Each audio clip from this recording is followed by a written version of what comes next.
भद्रक रे प्रतिष्ठा हेब टेक्सटाइल प्लांट पारादीप रे हेब mega feed cracker plant by product Bhadrak textile park रे व्यवहार करा आईओसीएल सह मिलित भाव यह काम हेब अधिक संख्यक एमएसएमई पार्क राज्य में प्रतिष्ठा हेब एमएसएमई यूनिट बढ़िले ही निजुक्ति सुजोग बढ़िबो।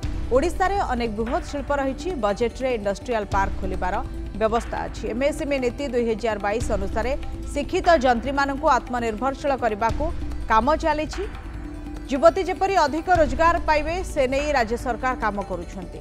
सुदक्षा योजना रे सेमानकर शिक्षा और वैषयिक तालीम व्यवस्था करा जायछि। सेमानकु छात्रावास रे रखी वृत्ति दिया जाउछि। एहाकु पोस्ट मैट्रिक वृत्ति आकार रे दिया जाउछि। स्किल डेवलपमेंट सेंटर को भी एही दायित्व दिया जायछि बोली कहिसंती शिल्प मंत्री संपत स्वाई।